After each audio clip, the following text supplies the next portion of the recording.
Hi, I'm here in Costa Rica, just enjoying the sunset here. I've been here for a year and 4 months, and this is kind of my last day at the beach. And then I'm going to be back, going back to Chicago and doing some traveling in like a couple weeks. So I wanted to tell my story about my healing experience in Costa Rica. I think it's important for you to learn about this and know that there's places you can go that are just beautiful and clean, and I mean just the air alone could heal you of something. And the water, it's a blue zone.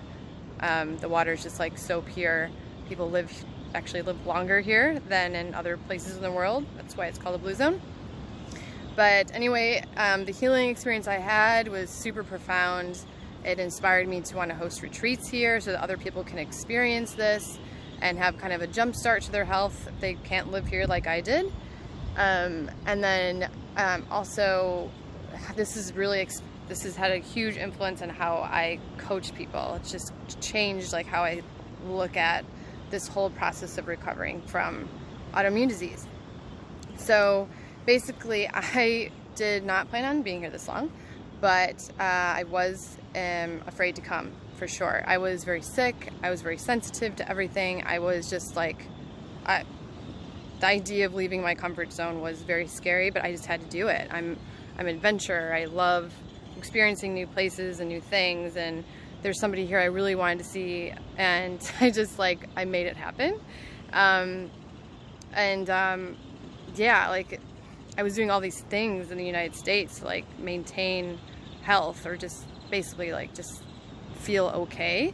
And I came here, I relapsed probably from the stress of being out of my comfort zone, and then within 3 weeks, what normally takes like 6 months to get back to normal, which is my thyroid levels, they recovered in so fast, 3 weeks.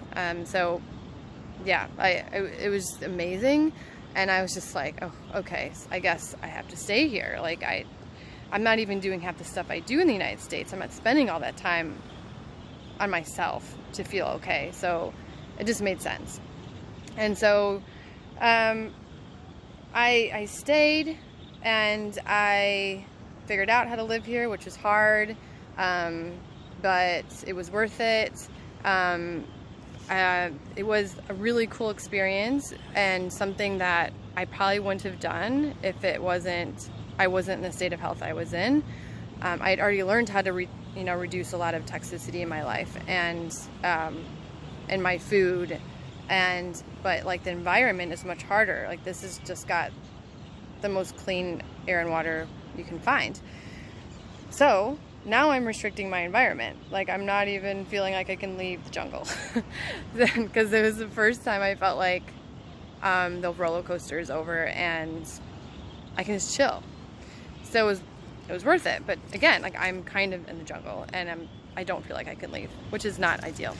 So I'm thinking this is where I'm going to die alone. And I'm at the beach with my friends, and we're talking about birth control, and my IUD comes up, and I'm like, yeah, I've had this for blah, blah, blah. And they're like, when did your problem start? I'm like, oh, well, about a year after I had the IUD put in. And then I did some research. Big connection to Graves' disease. There's class action lawsuits. And I was like, wow, okay, this is the problem. I've looked into literally everything with no, resolution. Up and down until I came here. This has to be it. So I got it removed. I'm on my way to the United States. I'm nervous about leaving the jungle, and just thinking, wow, wouldn't it be amazing to like not feel nervous leaving the jungle the next time? And like, well, wouldn't that be awesome? Like just a little wish there. And I just wasn't like trusting that it was going to be okay, because I had so many disappointments. And that was it. It was it. I got the IUD out, came back, and I was healing, and I was able to leave the jungle. And I started doing some networking in San Jose, which I was like afraid of before. So I thought that was a big thing. But my diet was so restrictive, and I wasn't there yet. I was managing really well, but there's a huge difference between managing autoimmune disease and healing. And Dr. Kim, I met him, and he said, I can put you into recovery. And he did. I eat whatever I want. I don't, though. I still eat very healthy. And I ate a Dorito the other day. Well, it was like a Tico version of that, but anyway, I didn't die. Normally I would be like heart racing and stuff like that. So really exciting. I'm really excited to leave here healed. I'm gonna go do some traveling and pick up where I left off 3 years ago when I had to stop because of Graves' disease. And I'm so excited. I'm so excited to go on with my life. And so I wanted to share this to give hope to people that think there's no way. I mean, I had it really bad. There was times I'm like, I don't know if I'm going to get out of this. And just know that, there's a place, there's here that's beautiful and calm, and you can come here and heal and get a jump start on your healing. There's other places in the world, but basically just find a place where you feel good. And keep going. Just keep going.